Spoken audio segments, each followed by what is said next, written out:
Bom dia, primeiro ano. Espero que todos estejam bem, certo?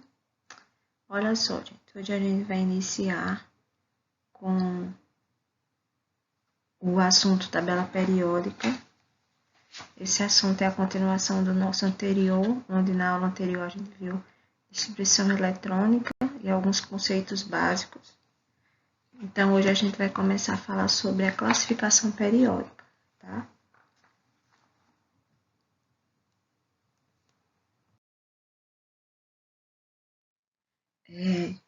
Primeira pergunta que vocês têm uma pergunta aí na página 25 do livro de vocês, que ela fala o seguinte: como classificar os elementos químicos? Os elementos químicos, eles foram descobertos de forma lenta e gradativa.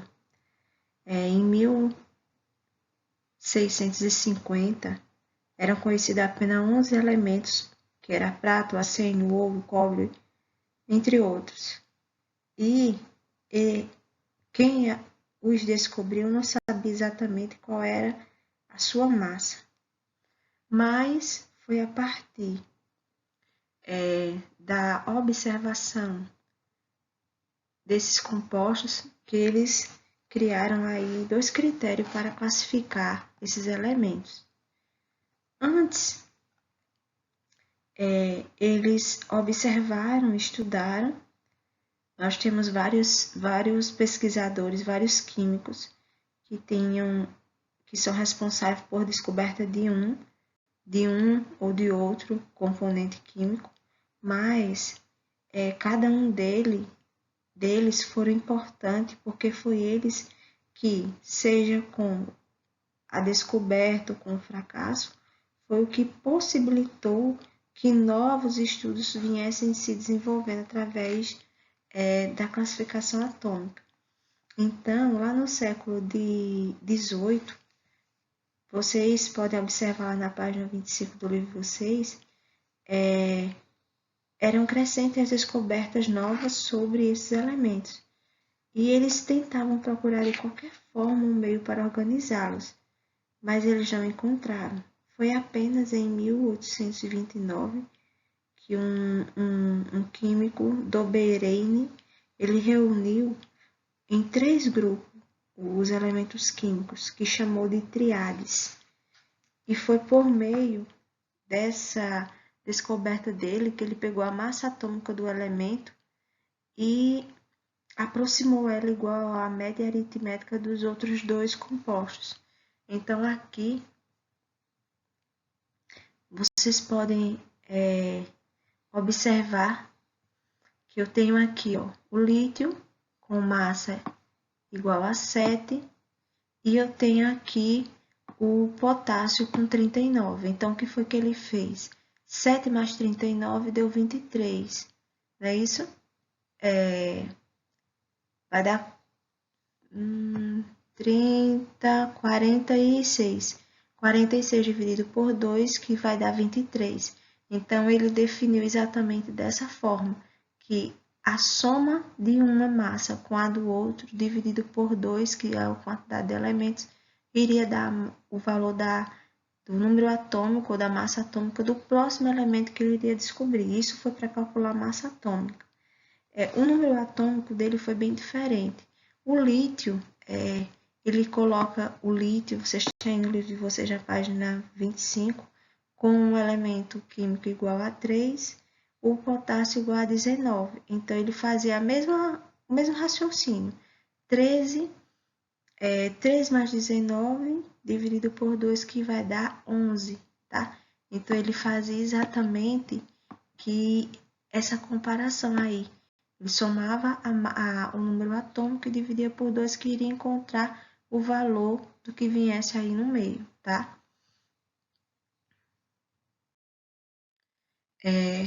Ainda, nós temos aí os principais químicos que foram importantes para o desenvolvimento dessas descobertas sobre os elementos químicos.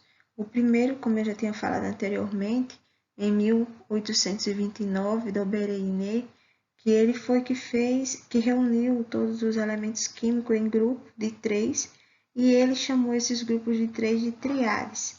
né, que era o grupo do que tinha massa atômica aproximada à média aritmética dos dois que estivessem próximo dele. Por volta aí de 1864, Mendeleev, ele pouco mais, eles tinham aí uma média de 60 elementos e se tornaram conhecidos. Ele dispôs em ordem crescente de pesos atômicos, numa espiral de 45 em volta do cilindro. Ele fez esse experimento, né, com um parafuso e ele observou exatamente, vocês têm lá no livro de vocês, que os elementos que ele colocou, né, ele notou que o berílio, o magnésio e o cálcio, por exemplo, estavam sempre em uma linha vertical, enquanto os outros eles estavam em uma linha diferente. Então, foram a partir desses experimentos que eles foram chegando à teoria que nós temos hoje, tá? Esses dois também, foi eles que criaram as linhas horizontais, cada qual ela contém os elementos dispostos em ordem crescente de suas massas. E sempre o oitavo elemento apresentava propriedades semelhantes ao do primeiro. Então, foi a partir daí que Needham ele inspirou-se nas notas musicais para criar a lei da organização, que é chamada de lei das oitavas, certo? Como também o colega dele, que estudou as inúmeras propriedades dos elementos químicos e deu a ele, a cada elemento químico, uma camada de valência, tá? Aquelas camadas de valência que a gente estudou na aula passada, tá? KLMNOP, Q. E em 1869, Mendeleev criou um cartão para 63 elementos conhecidos. Cada cartão continha um símbolo do elemento, a massa atômica e suas propriedades químicas e físicas. Então, ele organizou esses cartões em ordem crescente de massa atômica e agrupou os elementos de propriedade semelhante. Então, foi ele que procurava explicar exatamente o comportamento dos elementos químicos. E foi a partir dele que surgiu a história que inspirou todo o esboço do que nós temos hoje na tabela periódica, né? E foi a partir daí que surgiu a Lei Periódica Mendeleev. Isso em junho de 1871. Ele observou essas propriedades dos elementos, se repeliam sistematicamente, e foi onde ele denominou períodos a cada linha horizontal da tabela, tá? Então, foi exatamente ele que criou as leis dos elementos químicos, assim como as das substâncias simples e compostas que eles formam. Encontra-se na relação periódica com seu peso atômico. Então, foi a partir dele que foi criado esses cartões. E lá no livro de vocês, na página 26, vocês têm exatamente esses cartões, com o lítio, o berílio, o bromo, o carbono e o nitrogênio. E outros elementos também que vão se encontrar. E aí também, nas colunas verticais, ele encontrou os elementos químicos semelhantes através do processo do número atômico e da massa atômica. Mendeleev ele fez algo bem interessante, que foi deixar espaços vazios na tabela, onde ele pôde prever que novos elementos iriam surgir, né? Então, ele teve esse importante interesse e descoberta aí pela química, exatamente fazendo todas essas prevenções, prevendo tudo, previsões de tudo que iria acontecer, tá? E essa lei que está lá na página 27 do livro de vocês, a lei de Moseley, né? Ele estudou os aspectos de emissão de vários elementos e conseguiu aperfeiçoar a lei de Mendeleev e determinar que a periodicidade de comportamento dos elementos era necessária na tabela periódica, tá? Então, muitas propriedades físicas e químicas dos elementos variam periodicamente em função de seus números atômicos. Então, como vocês já sabem aí um pouquinho, que também foi apresentado para vocês em sala, em seminário, sobre a história da tabela periódica. Então, o cientista que é responsável por toda essa organização exatamente que nós conhecemos, são exatamente Mendeleev. Ele foi um cientista que procurou agrupar os átomos de acordo com algum tipo de semelhança, mas o químico russo Dmitry Ivanovich Mendeleev, ele foi o primeiro a conseguir enunciar cientificamente a lei que diz que as propriedades físicas e químicas dos elementos são em função periódica da massa atômica. Então, isso aí está escrito no livro dele, Princípios da Química. Como é classificada a tabela periódica atual?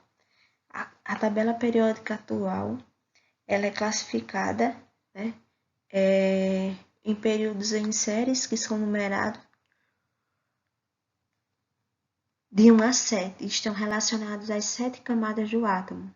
Aquelas camadas que nós falamos anteriormente, que é a K, L, M, N, O, P, Q, onde cada uma tem uma numeração específica que vocês vão precisar lembrar, que é 2, 8, 18, 32, 32, 18, 2 ou no máximo 8. E aí, ele classificou também o grupos ou famílias, de acordo com a IUPAC, são numeradas de 1 a 18, tá? Então, essa é a primeira classificação. E a segunda classificação é de acordo com classe, que são numeradas de 0 a 8. Página 27 do livro de vocês. A organização da tabela periódica, como a gente já falou, nela vai estar presentes os elementos químicos atuais e estão dispostos em ordem crescente do número atômico. 2. Origem os períodos na horizontal em linhas. E 3. Origem as famílias ou grupos na vertical em colunas. E os grupos são numerados de 1A até a 6A. E mais o grupo O ou 8A dos gases nobres, tá? É importante que vocês estejam com a tabela periódica ou que vocês estejam acompanhando com o livro de vocês, certo? Então, aqui nós podemos ver a classificação dos elementos químicos na tabela periódica. O primeiro elemento que nós temos aqui é o hidrogênio, certo? Nós temos também aqui todos esses componentes que nós chamamos aqui branco, são os 84 elementos que são os metais. Nós temos aqui um já diagonal, que são os semimetais, são 7 elementos químicos. Em amarelo são os ametais, que são 11 elementos químicos. E aqui em azul, nós temos os gases nobres.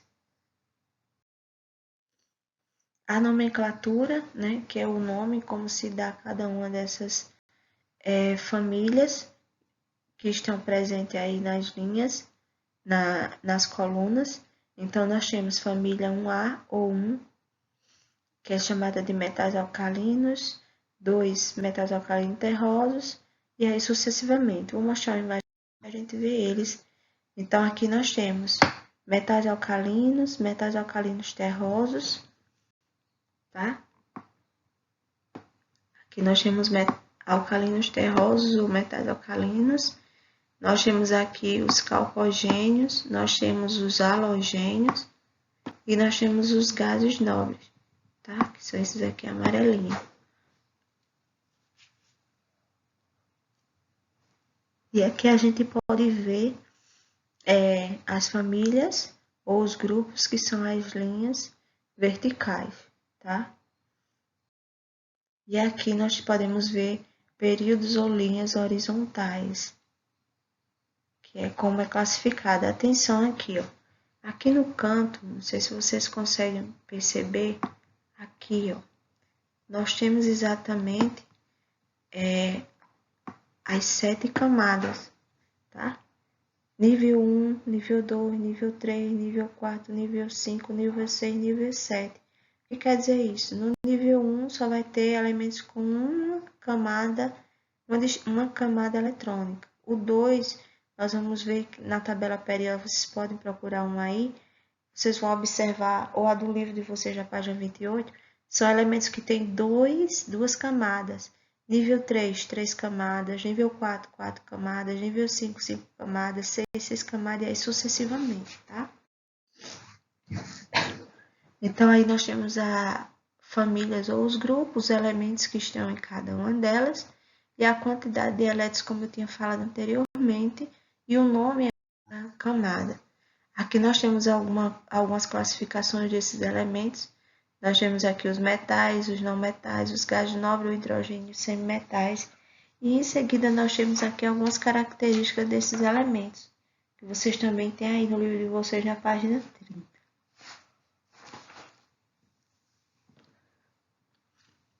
Então, vamos lá. Nós temos aqui os metais. Só vou citar algumas características que eu já te coloquei aqui, tem no livro de vocês.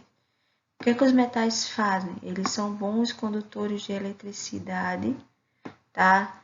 Quando polidos apresentam brilho. Já os não metais, eles vão ter características contrárias dos metais, tá? São mais condutores de eletricidade e de calor.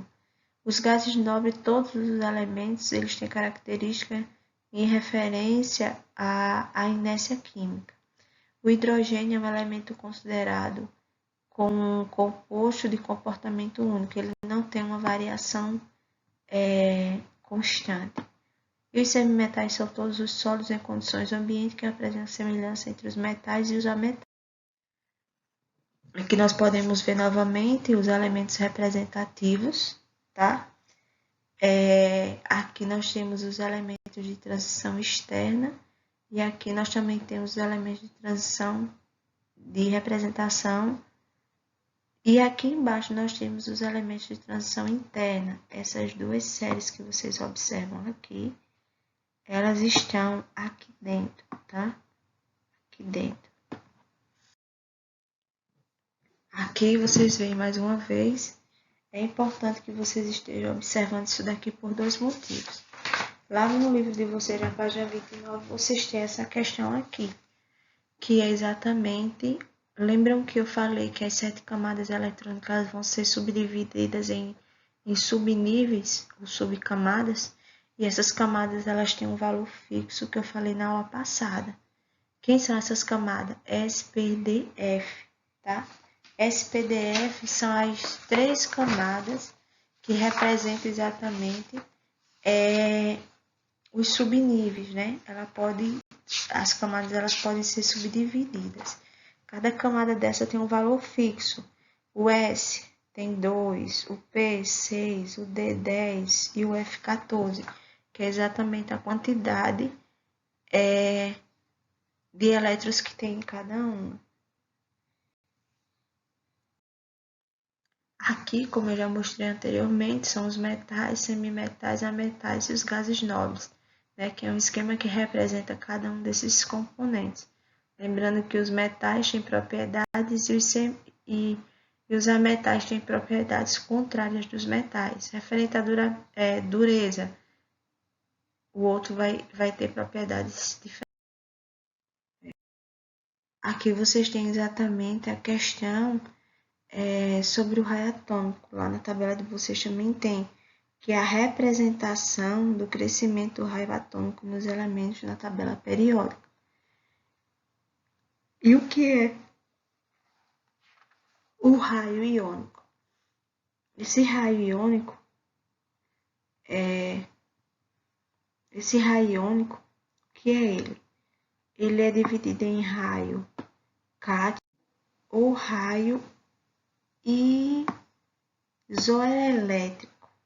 O raio cátion é quando o átomo ele perde um elétron para formar um cátion, ocorrendo então a perda do último nível de energia. Então, se ele tem, vamos dizer, 2, 8 e 1, então ele vai perder esse um elétron. Em tudo que ele perde um elétron, ele vai ser chamado de raio de cátion, que ele vai perder um elétron para ter estabilidade. Já o raio de ânion vai ser o contrário, quando esse composto ele vai receber, ele vai ganhar. Em tudo que ele ganha, vai acontecer o aumento e a repulsão de nuvens de elétron na última camada. Então, podendo acontecer que a maioria das vezes a última camada dele vai aumentar. Se ele tiver 7, ele vai ter 8, e aí sucessivamente, tá? E os raios isoelétricos são aqueles raios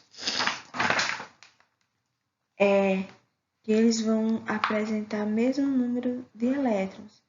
Quando se compara um íon isoelétrico, verifica-se que o raio de íon apresenta o menor número atômico, tá? Entre dois compostos. O raio atômico é a parte da distância entre um íon vizinho e de uma estrutura iônica. Então, vocês estão vendo aí o raio cátion e o raio ânion. Então, se vocês estão vendo aqui o raio ânion e o raio cátion, vocês veem exatamente o que é esse raio iônico, tá? E aí, na prática, o íon óxido O2- é de 140 ppm. Então, se a distância entre íons Mg e OG for de 212 pm, o raio do íon ele vai ser o raio maior menos o raio menor, que vai ser igual a 72. A distância entre esses dois raios, tá?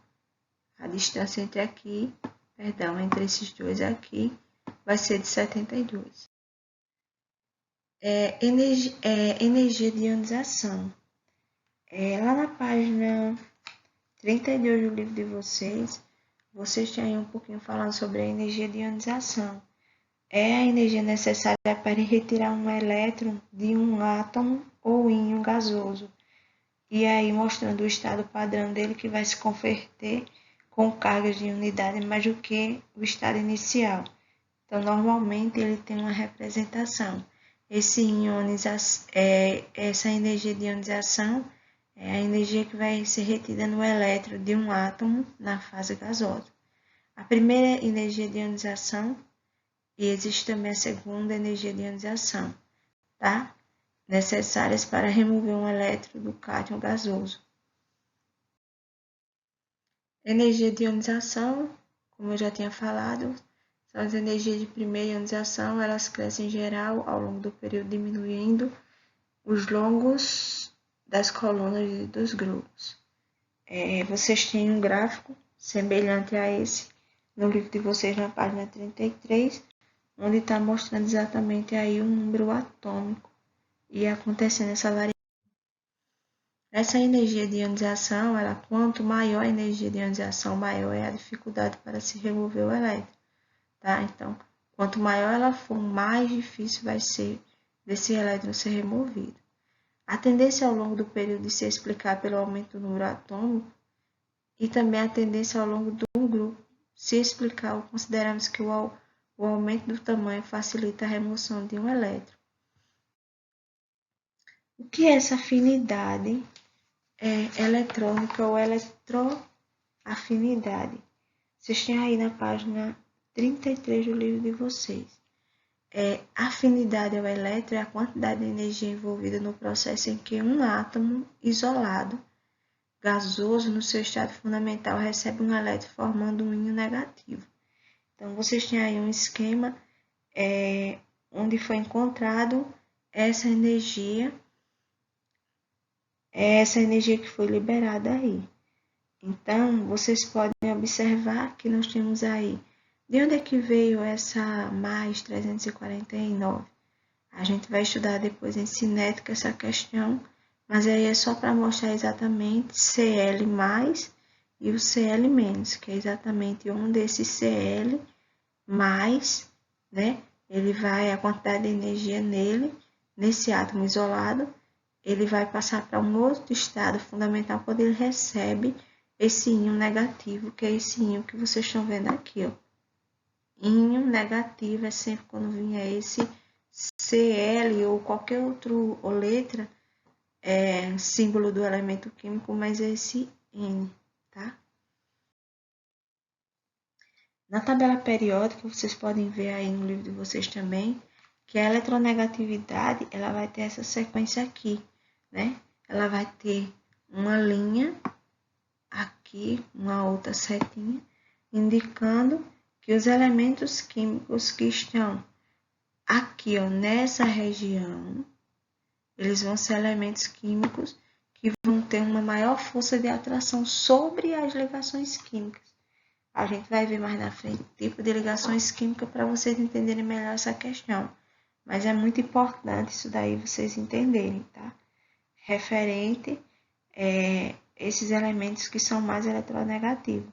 Vocês têm aí, vocês têm o flúor, o cloro, o bromo, o iodo, o oxigênio, o nitrogênio, o carbono e o boro. Todos esses elementos, eles são eletronegativos, tá? Além também do frâncio e do hidrogênio.